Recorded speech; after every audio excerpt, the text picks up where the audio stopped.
અમદાવાદમાં ગુજરાત ફર્સ્ટના અહેવાલની ધારદાર અસર પડી છે, જેમાં મણિનગરમાં આવેલ ગ્વાલિયા સ્વીટ્સ સીલ કરવામાં આવ્યું છે। મણિનગરમાં રહેતા પરિવારને થયો હતો કડવો અનુભવ।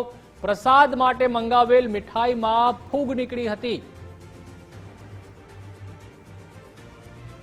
नाम बड़े और दर्शन छोटे तेवी ज एक घटना अमदावादना मणिनगर में रहता एक परिवार साथे थई छे।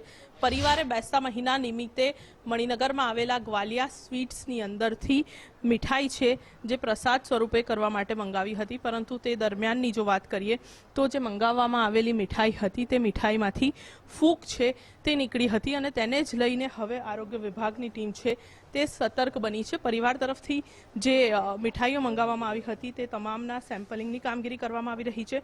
આ એ જ લાડવા છે કે જે પરિવાર દ્વારા મંગાવવામાં આવ્યા હતા તેના સેમ્પલો લેવામાં આવ્યા અને જુઓ કે જે પ્રકારની પરિસ્થિતિ અત્યારે પણ ગ્વાલિયા સ્વીટ્સની અંદર આ જે મીઠાઈ આવેલી છે ત્યાં પણ અત્યારે આ મીઠાઈની અંદર ફૂગ છે તે જોવા મળી રહી છે। એટલે અહીંયા વાત એ છે કે નામ મોટા મોટા પરંતુ તેને લઈને કોઈ સ્વચ્છતા નથી જળવાતી, કોઈ હાઇજીનનું પ્રમાણ નથી જળવાતું અને આ તેને જ લઈને હાલ આરોગ્ય વિભાગની ટીમ છે તેના દ્વારા આ તમામે તમામ અનહાઇજીનિક મીઠાઈઓ છે તેને ડિસ્ટ્રોય કરવામાં આવી રહી છે।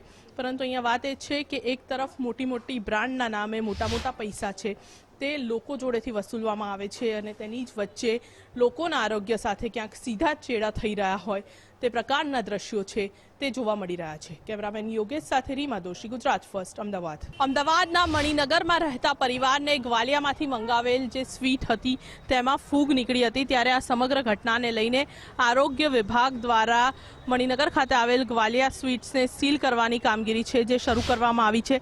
સાથે જ ગ્વાલિયા સ્વીટ્સમાંથી સેમ્પલ પણ લેવામાં આવ્યા અને જ્યારે આરોગ્ય વિભાગની ટીમ અહીંયા પહોંચી તો તે દરમિયાન પણ જે વસ્તુઓ હતી, જે લાડુ હતા તેમાં પણ ફૂગ છે જે વળેલી જોવા મળી હતી અને ત્યારે તેને જ લઈને હવે આરોગ્ય વિભાગ છે જે સતર્ક થયું અને આ એકમને સીલ કરવાની કામગીરી છે તે હાલ હાથ ધરવામાં આવી છે। પરંતુ અહીંયા સવાલ એ છે કે અમદાવાદમાં ગ્વાલિયા સ્વીટ્સ એટલે કે એવું મોટું નામ, મોટી બ્રાન્ડ, પરંતુ અહીંયા સવાલો અનેક ઊભા થઈ રહ્યા છે કે મોટી બ્રાન્ડના નામે જ્યારે કરોડો લોકો પાસેથી લાખોની રૂપિયાની માતબર રકમ જ્યારે એક એક વસ્તુઓની સ્વીટ્સની બ્રાન્ડના નામ ઉપર વસૂલવામાં આવતી હોય છે ત્યારે આ બ્રાન્ડમાં જ આ પ્રકારની ગેરરીતિ, બિન આરોગ્યપ્રદ ખોરાક છે જે અમદાવાદીઓ અને સાથે જ અન્ય લોકોને પણ આપવામાં આવે છે તે કેટલો યોગ્ય છે તે અહીંયા મોટો સવાલ ઊભો થતો જોવા મળી રહ્યો છે।